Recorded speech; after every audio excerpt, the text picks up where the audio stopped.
After the revolution, the Bolsheviks included Crimea as part of the Republic of Ukraine. God is the judge to them. They did that without taking into account the ethnic composition of the territories. Now it's the east of Ukraine. They've handed over Crimea and Sevastopol, although it used to be a federal city, and it was the initiative belonged to Mr. Khrushchev, the head of the Communist Party. What was his motives? Did he want to win over the Ukrainian nomenclature, or maybe he wanted to shift the blame for the repressions in Ukraine in the 1930s? Let historians resolve these issues. But that was done behind the stages as a breach of the law.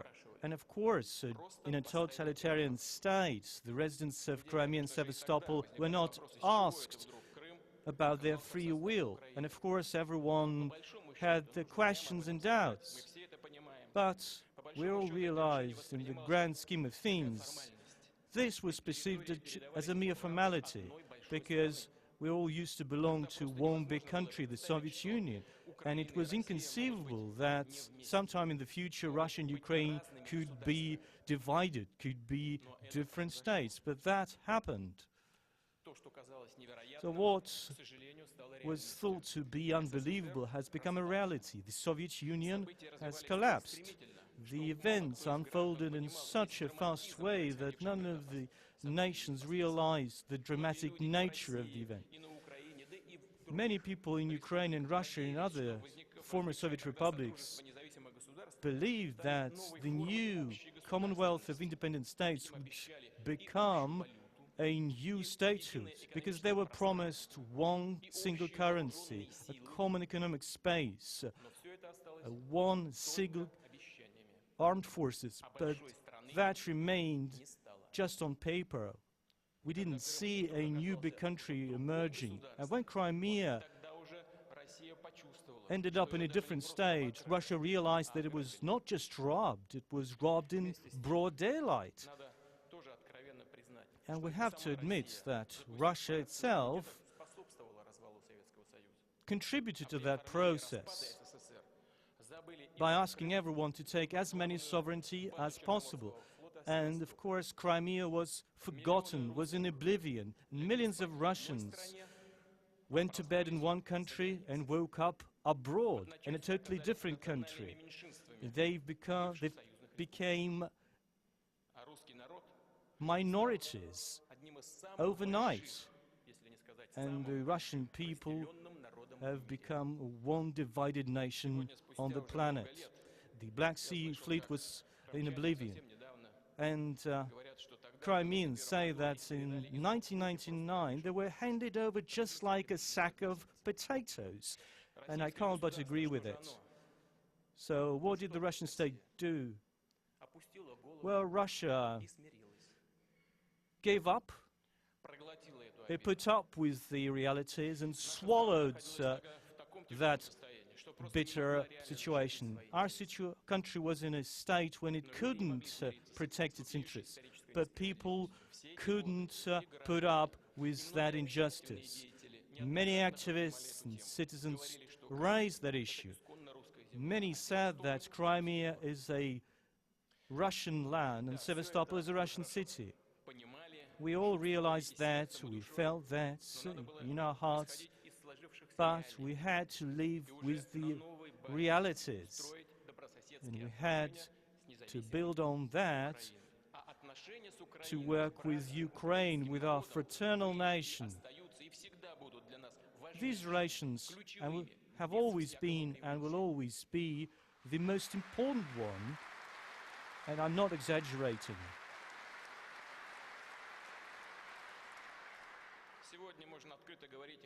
Today, I would like to share with you the details of the negotiations that took place at the beginning of the 2000s. the then President Kuchma asked me to speed up the process of delimitation of our borders. Previously, Russia recognized Crimea as part of Ukraine, but there were no negotiations on the delimitation of the borders. We all realized all the complications of that, but I've requested that this process should be sped up.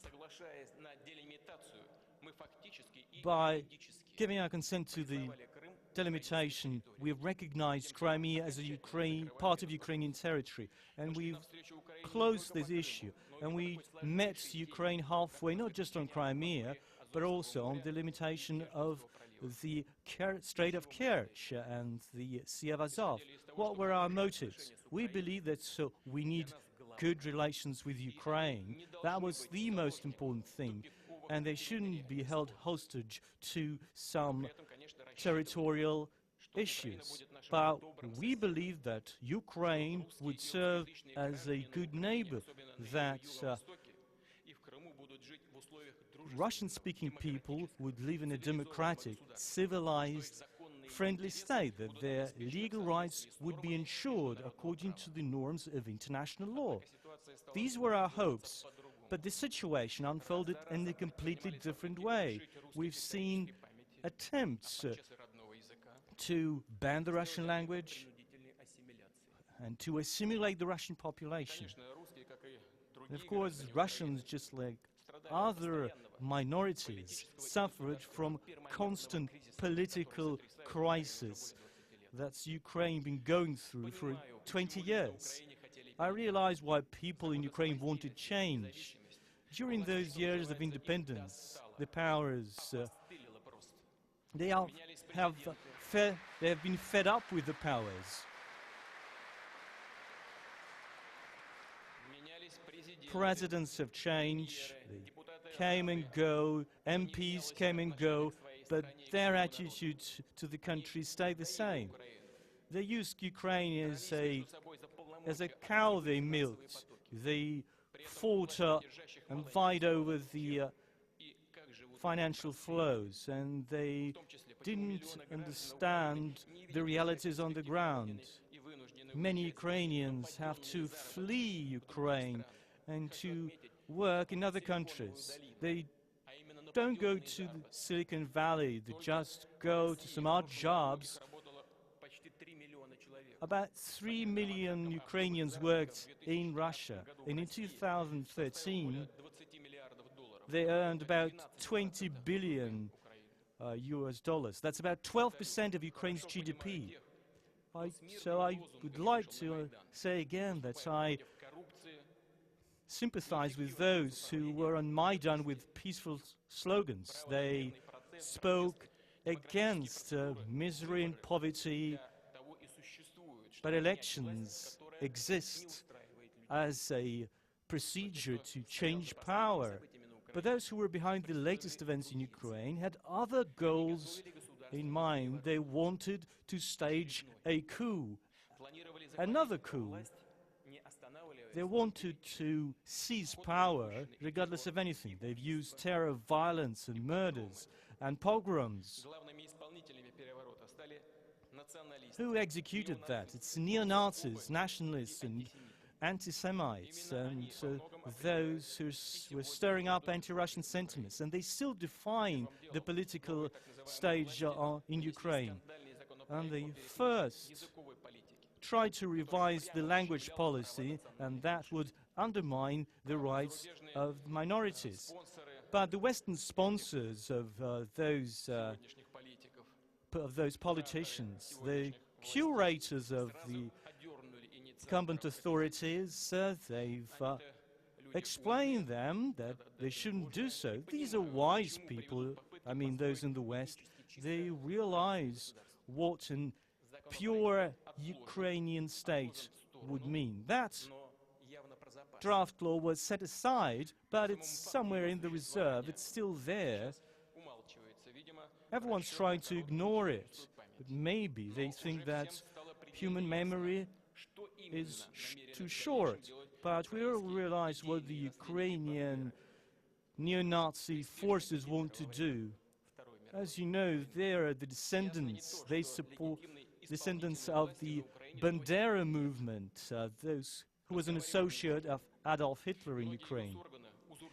Many of these state bodies are now usurped by people who claim to be officials. They don't control the situation in their own country, so we have no one to negotiate with. They're very often controlled by radicals. In order to visit some one of the ministers, you need to get permission from the gunmen out on the Maidan. These are the realities of the situation in Ukraine. I'm not kidding. And many people who resisted that were threatened with repressions. And of course, Crimea was threatened first. That's why the residents of the Crimea and the city of Sevastopol asked Russia to protect their lives and health, to avoid what happened in Kiev and what is still happening in Donetsk, in Kharkiv. And of course, we couldn't leave Crimeans in the lurch. Otherwise, we would be considered as traitors.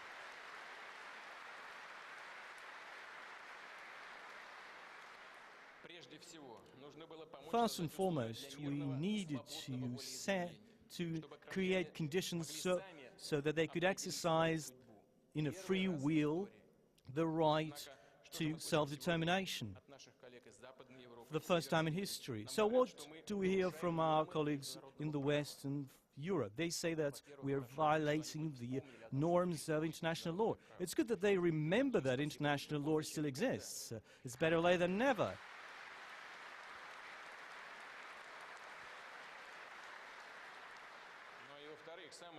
But secondly, so what did we violate? Yes, the President of the Russian Federation got the right to use the armed forces in Ukraine from the upper chamber of the parliament. But, strictly speaking, I have not exercised this right. The Russian forces have not been in Crimea. They were in Crimea according to an international law. Yes, we've strengthened our contingent, but we didn't increase the limit on the personnel in line with the agreement, and that limit is 25,000 troops. There was no necessity in increasing the personnel.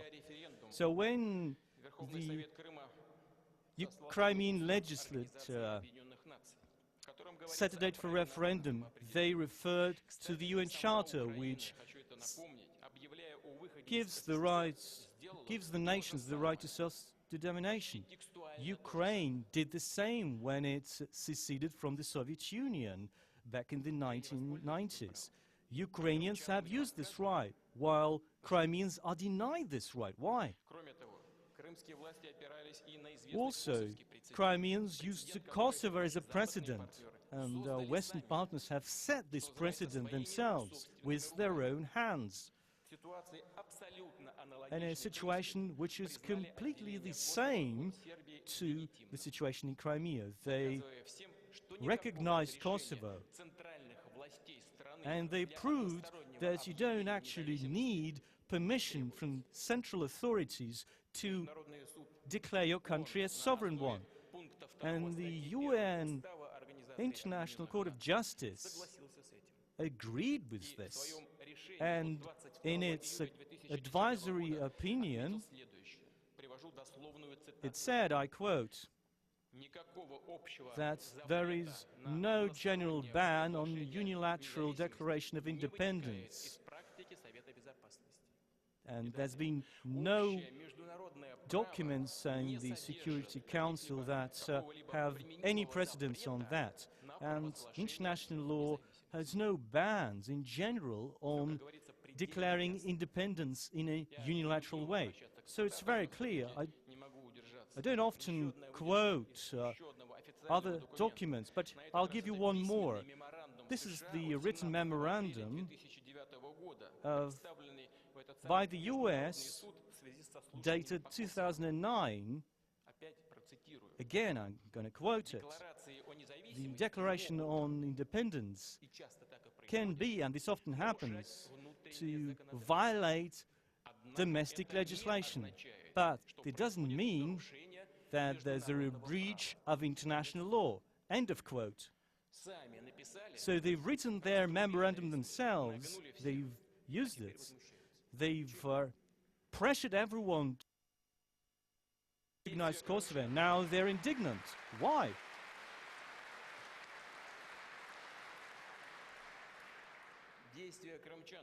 The actions of Crimea fall in line with their own memo. So why can Albanians do one thing and then the same thing would be denied to Ukrainians and Russians and Crimean Tatars in Crimea? The US says that Kosovo is a unique case. So why do they think it's so unique? They say that there were a lot of casualties during the conflict. Is this a legal argument? Well, the UN International Court of Justice never mentioned that. And this is not just double standard.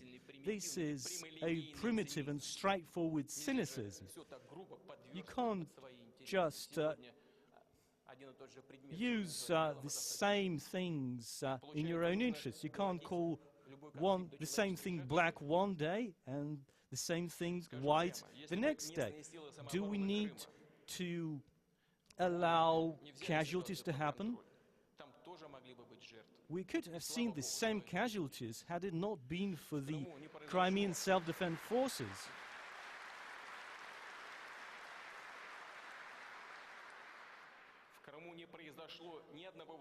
We didn't see any armed conflicts in Crimea. There were no casualties. Why? The answer is simple. You can't fight against the free will of the people. It's impossible. Virtually impossible. And I'd like to thank those servicemen of Ukraine, and there were quite a lot, that didn't open fire, that didn't put blood on their hands.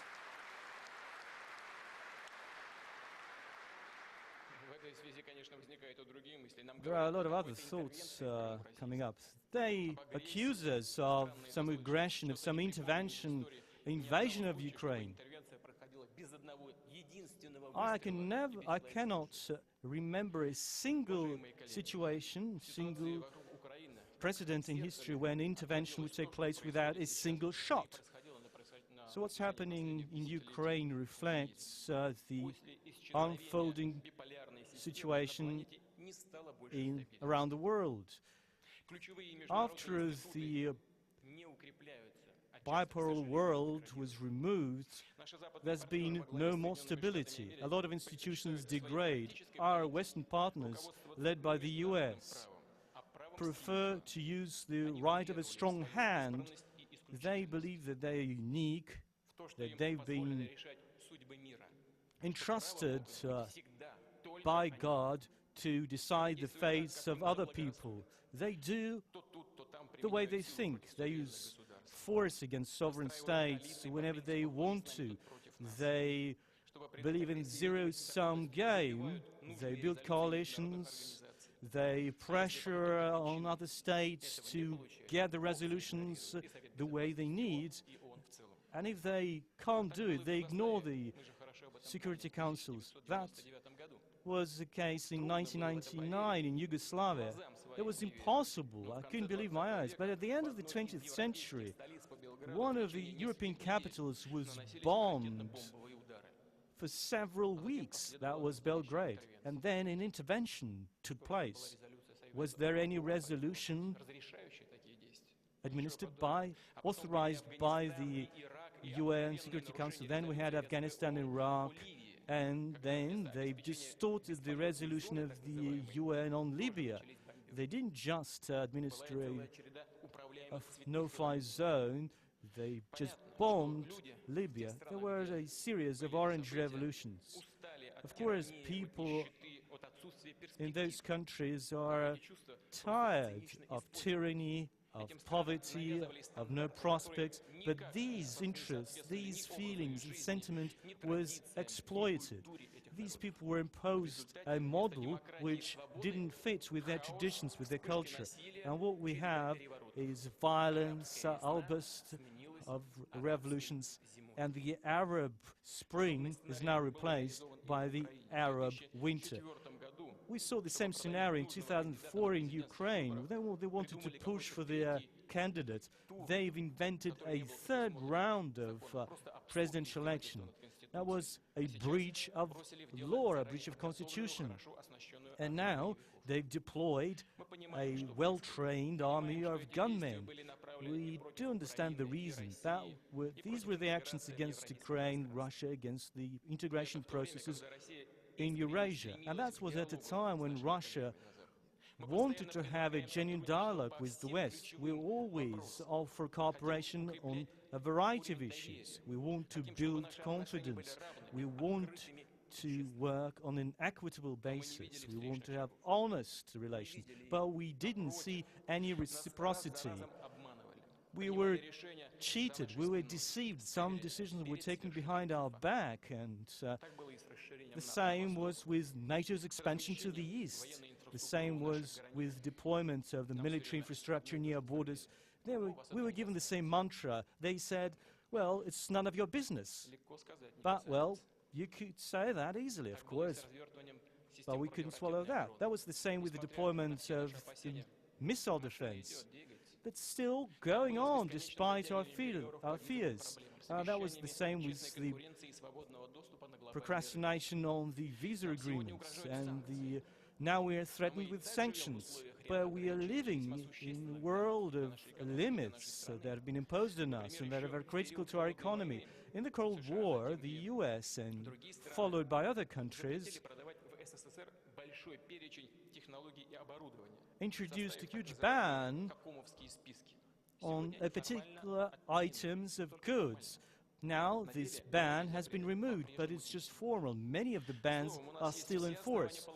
So that is why we believe that the policy of determined that took place in the 18th, 19th and the 20th century is still there. We are always being cornered. And that's simply because we have an independent position, that we are defending it, that we call a spade, that we are not hypocritical, but everything has its limits. And in the case of Ukraine, our Western partners have crossed a line, a red line. They've been unprofessional, they've been irresponsible.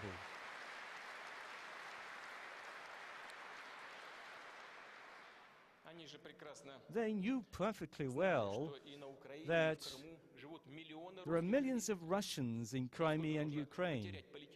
So why did they lose long-sighted approach? They were short-sighted. They didn't think of the consequences. And Russia found itself at a stage where it couldn't give up. If you press the spring too hard, it will recoil. We need to admit one single thing. Russia is an active participant of international affairs, and just like any other countries, it has its national interests which you need to consider and which you need to take into account and to respect.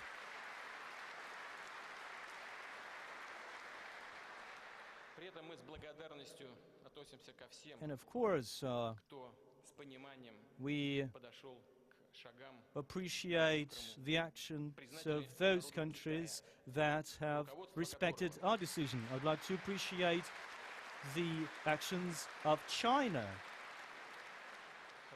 I'd like to thank their leadership. They view the situation in its historical and cultural entirety and complexity, and we do appreciate the actions of the leadership of India. Now I would like to address the people of the US. They are proud that freedom is above all for them. But what about the free will of Crimeans? Isn't this the same value? please understand us. And I do believe that Europeans will also understand me, and Germans will understand us. During the political consultations on the reunifications of Germany, well, it was a very high level. Not all countries which were allies back then of Germany, not all of them supported the very idea of reunification. While the Soviet Union did support that, we backed that decision sincerely. The sincere aspiration of Germans to reunifications. And I'm sure you didn't forget that. You didn't forget the Soviet Union backed you. And I hope that Germany will support the decision of Russia and the aspiration of Russia to restore unity.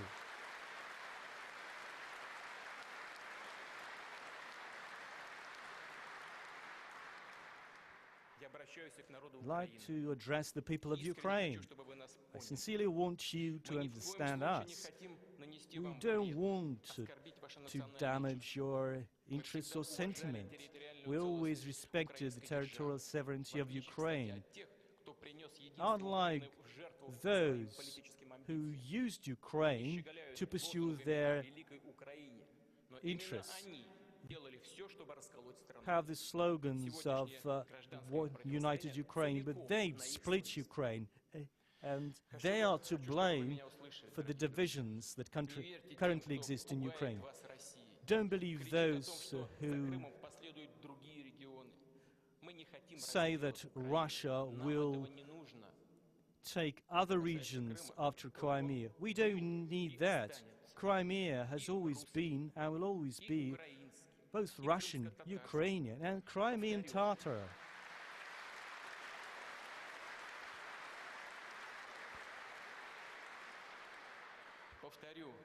I'll repeat that. It will be home to all the ethnicities that reside there, but it will never be one that belongs to neo-Nazis.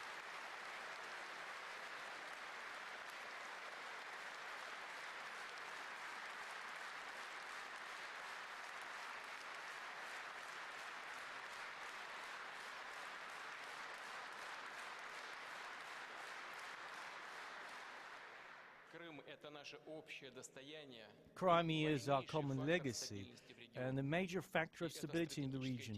It's a strategic territory, and it should, of course, belong to a country that is stable and sustainable.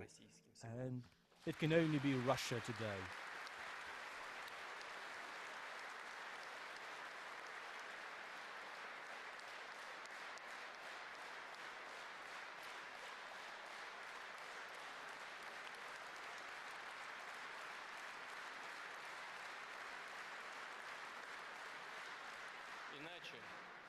Otherwise, friends, I'd like to address Russians and Ukrainians alike. We, both Russians and Ukrainians, could lose Crimea at all, and it could happen very soon. It could have happened very soon. Think about that. We've heard statements from Kiev that they want to join NATO. What would that mean to Crimea and Sevastopol? That would mean that there would be NATO warships in Sevastopol, and that would be a threat to the south of Russia, not some ephemerical one, but a real threat. So that could have happened had it not been for the free will and choice of Crimeans. I'd like to thank them for that.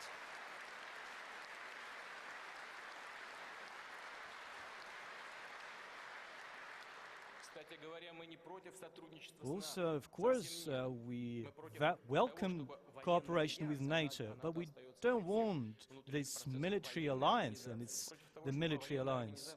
We don't want a military organization to be present near our homes or in our historical lands. I can't imagine that we would go to Sevastopol, to be there and to be welcomed by NATO sailors. Let them come over to Sevastopol. We would welcome them here.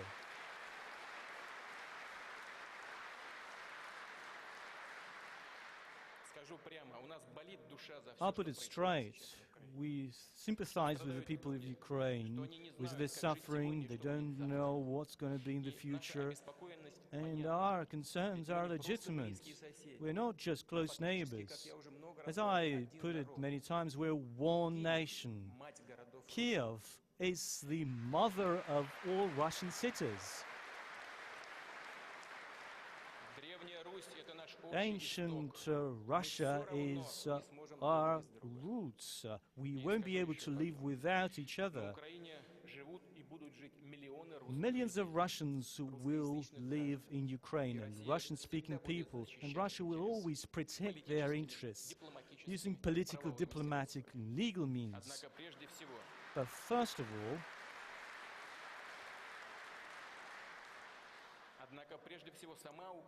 Ukraine should be interested in defending and observing the rights of these people. That would strengthen the stability of the country. That would ensure territorial sovereignty. We want to have cooperation and friendship with Ukraine. We want Ukraine to be a strong state. It's one of our major partners. We have so many joint projects, and I believe in their success, despite everything. But the most important thing, we want peace and reconciliation in Ukraine. Together with other countries, we would like to contribute to this. We'd like to support this. But it's only up to the Ukrainians themselves to restore peace and order in their home.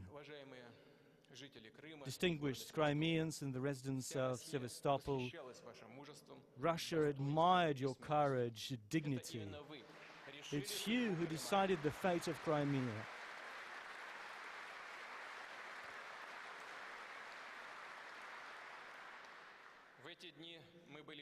During those days, we were as close as ever. We supported each other. These were expressions of sincere feeling of solidarity. It's during these critical times we see the maturity of nations, the strong will of nations, and Russia has expressed this strong will, its maturity.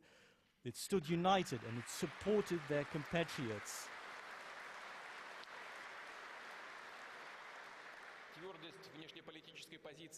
The strong foreign policy of Russia is based on the free will of millions of Russians, on ethnic and national unity, on the support of activists and human rights organizations. I'd like to thank all of you for this. We need to be as strong as ever in the future to rise up to the challenges. We'll be facing some opposition from the West, but we need to make it clear for ourselves whether we are ready to pursue our national interests in a consistent way, or we will always step aside, as previously. We've heard some threats of sanctions, and they've also hinted at the intensification of some internal problems. Do they want to incite the fifth column, or do they want to worsen living standards in Russia and evoke some protests? We believe that these are statements that are aggressive, and we will respond to it in an appropriate way. But we will never see confrontation and stand off with our partners, either in the West or in the East. We will take all of the steps to build good neighborly relations, just like it should be in modern world. Colleagues, the Crimea set a clear language of their ballot papers. They asked whether Ukrainians wanted to stay as part of Ukraine or to join Russia. And the leadership of Crimea worked in the interests of people, in the core interests of people. Any other way of a referendum, due to demographic, social, historical background, would be a temporary one. It would only lead to an escalation of situation around Crimea and would be to the detriment of the people. Crimeans put it bluntly. It was a straightforward referendum, and the referendum took place in an open and sincere way, and the Crimeans have demonstrated their free will. They want to be with Russia.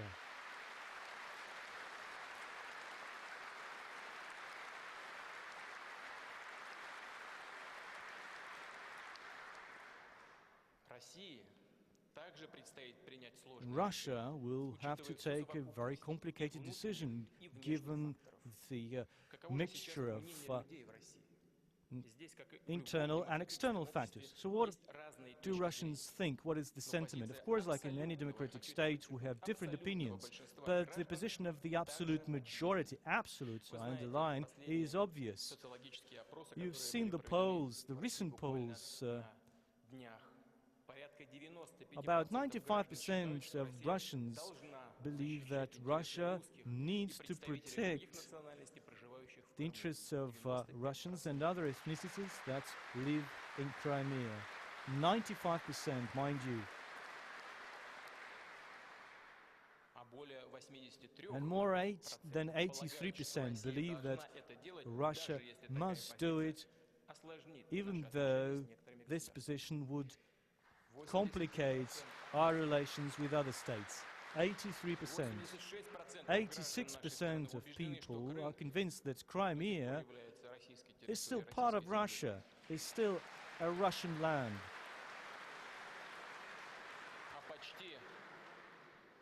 And almost, it's a very important figure.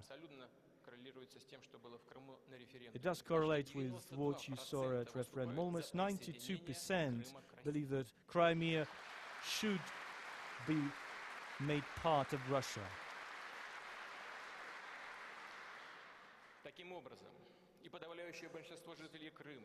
So as we see the overwhelming consent of Russians and Crimeans. So they all support reunification of Crimea and the city of Sevastopol with Russia. This is the bottom line.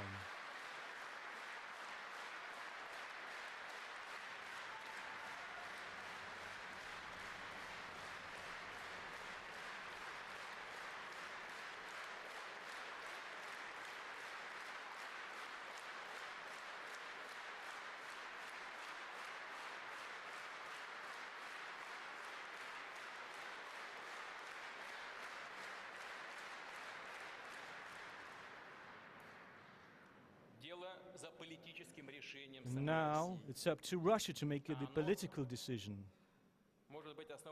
And it can only be based on the free will of the people, because it's only the people who is the source of any power. Distinguished members of the Federation Council, deputies of the State Duma, citizens of Russia, and residents of Crimea and the city of Sevastopol. Today, based on the results of the referendum that took place in Crimea, based on the free will of the people, I'd like to submit to the Federal Assembly the constitutional law on accepting two new constituent parts of Russia, the Republic of Crimea and the city of Sevastopol.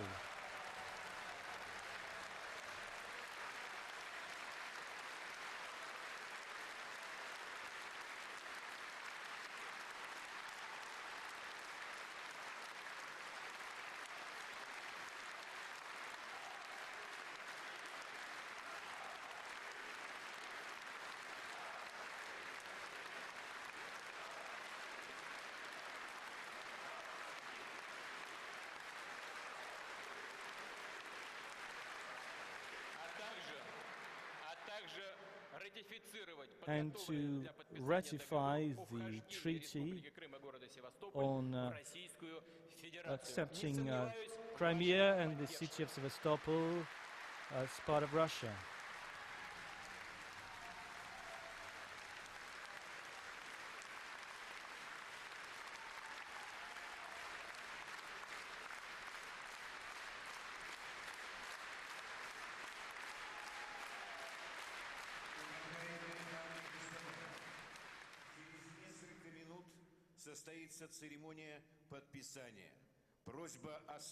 The ceremony of signing the documents will take place shortly. Please stay on your seats.